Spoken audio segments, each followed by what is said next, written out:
Hi everyone, welcome back to Stay in Your Lane with Triple T Transport. I'm your host John Mahle. Got one of my favorite guys back on again. Hey Joe, how you doing? Good, John. How are you doing today? Good, good. Definitely. Thank you for participating. I know I mentioned the last time we spoke that we're going to be doing this one. This one is a little near and dear to my heart. I got to admit. I think that this is a subject matter I think a lot of people would like to know and understand, and maybe it'll connect some dots for a lot of the shippers and also other carriers and people in our industry. Today's subject matter is going to be, will demand support the current number of brokers in the market today? Okay. Can I start it off, John, real quick Sure. with some numbers? Oh, yeah, okay. You got numbers too. I've got some numbers, and I'm sure we're going to be battling numbers here because I'm sure they're not going to be the same. Okay. The research I've done, and again, I'm going to start with carriers and then transition to brokers. Okay. 700,000 carriers registered with the DOT. 91% of those carriers operate 6 or fewer trucks. 91?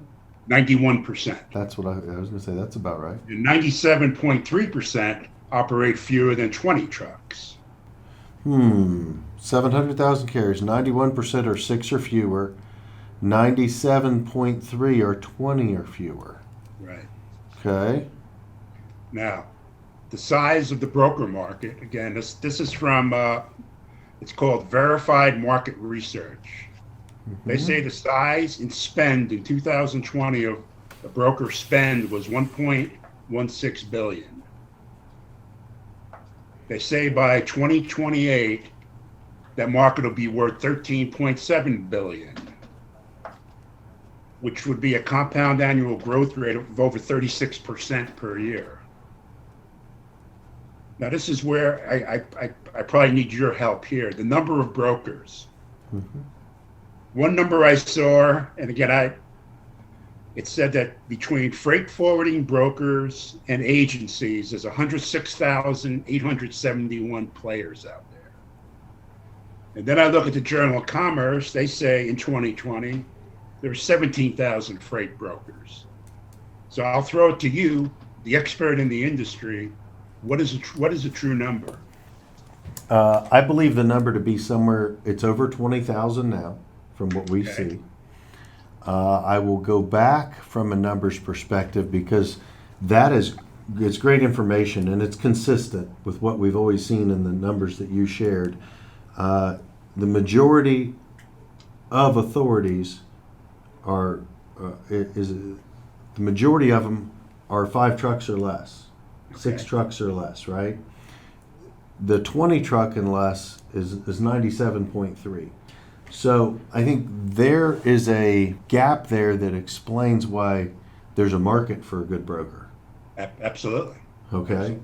Nobody has the market cornered, right? It's Right. so diversified. The concern that we have or that we're seeing that I personally would say is up until 2017, the number was always in the 15,000 range the most from a brokerage company perspective, and your number at over 20 today, or as of 2020, I would agree with that, and I'd say it's much higher now than in 2020. I think that that's an accurate number.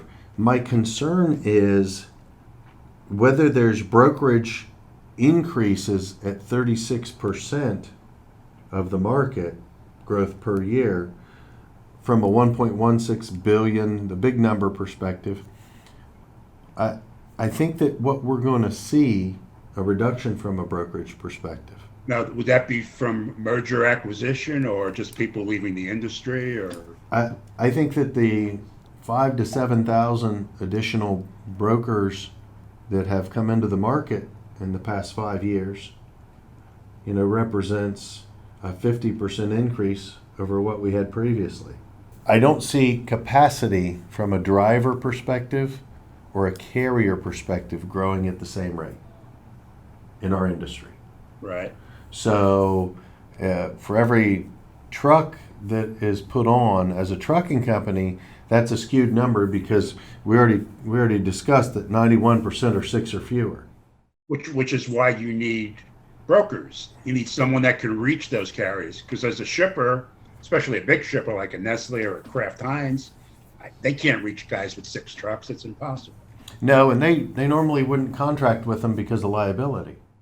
Big companies don't want to do business with guys that only have 6 trucks. There's a liability issue. There's a risk there. So that's where the broker steps in and aggregates that volume and gives one face to the shipper. So, I mean, I can see why the industry has grown and why it's important. But again, I get concerned when you say there's 4,000 or 5,000 more guys have come into the business in the last few years. I mean, what is their skill set? I mean, how big are they? Are they capitalized well? That would be my concern if I was still an active shipper.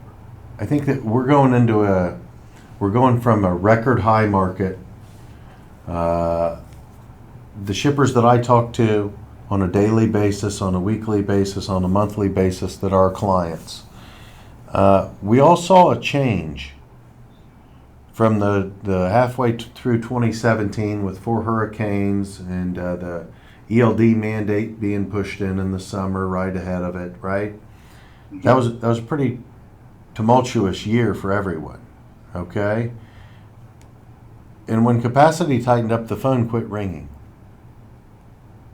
They weren't getting solicited for tons of people for freight or to haul their freight or for opportunities. The phone was silent. The major change from then to now, I would say that in the last market uptick that we saw, where freight rates the past 18 months were escalating and rates were high and capacity was terribly tight. What we noticed and heard from all of our shippers is that they're still getting pummeled with calls, like capacity wasn't tight. Yeah. Right? So, it changed their perspective. And it also told me that, well, there's only X number of trucks, right? Mm-hmm.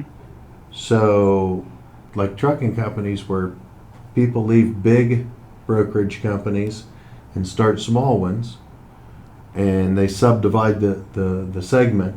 But what from you're saying is, projected to be up 36%. Over how long? By what year? By 2028. 2028. So you're talking about 6 years. 6 years, yeah. And what's that put it at about 1.5 billion? Is that what you're saying? Over 13 billion. 13 billion. Yep. So we're going to see 36% growth every year, average. That's what this verified market research, that was their conclusion. Wow. Again, I have no interest in them. I just picked them off the internet today. No. I think anything that's informative, whether it's accurate or inaccurate, makes you think and challenges your thought process. Well, just remember, if it's on the internet, it's got to be true, right? Well, yeah. I mean, hello. You're talking about the industry being 13 times bigger or 12 times bigger than it is today. Okay, that's what this marketing research firm says. So the majority of shippers aren't going to have any asset-based relationships. No, I mean, how big is the freight market? I mean, the freight market is much bigger than 13 billion. The overall freight market. Oh, I would agree. What I'm saying is, you're talking about 13.7 billion, which is 12 times as much as it is today. Yeah. In 6 years. That's what they're claiming. So, I don't know that we're in a position market-wise where we're not growing enough drivers. We're not growing in enough capacity from an asset-based perspective, and I would say probably too heavy on the brokerage side. So I think we'll see long term how this plays out for everyone, because I think we're headed for a market that's going to force attrition. Okay. Would you agree with that statement? Well, again, if looking at the dynamics of the market, I would say that if you had 5,000 people came in since 2017, you're gonna have some loss of folks. I mean, mergers, acquisitions, bankruptcies, people just leaving the industry, people going back to larger brokers. So yeah, I would agree. There's gonna be some churn with the numbers, especially the smaller brokers, the guys that have the 3 and 4 person shops. Mm-hmm. Will definitely have some churn. So I'm just trying to understand it. 36% over the next 6 years. That's that's a number that challenges my thought process. To be Yeah. quite honest with you, I don't know. I'm talking to shippers currently that are telling me by 9 a.m. they've had 4 calls, 5 calls, Yeah. and it doesn't stop no matter whether capacity is loose or tight. I think it's a struggle over the same market right Yeah. now, especially when it's regressive and declining shipping volume market. So definitely appreciate the value you brought from a numbers perspective on what you read there. I don't necessarily know that I see it growing at that rate. Yeah. I really don't, but maybe I'm getting too far out in front of my skis, Joe. That's a large number. Yeah. I think the bigger concern for me is, do many of the brokers in today's market understand what the carrier's costs for operation are now? Yeah. Do you know what those numbers are? I can share with what I'm getting from my fleets. From the guys I talk to. I don't have access to them now, but All yeah, I'd right. be interested to hear what you have.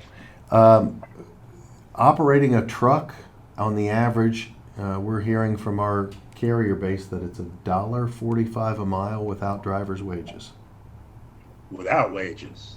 Driver's wages are averaging 60 cents. So you're at 205 without capital, without payments, insurance, maintenance, upkeep. We're at 205. With fuel where it is, the average fuel economy of the trucks, and driver's wages. So I really don't see that there's going to be a huge long-term cost reduction in the market that's going to be sustainable. Yeah. Yeah. I really don't. Not long-term. But hey, thank you again, Joe. Okay. As always, love the value you bring.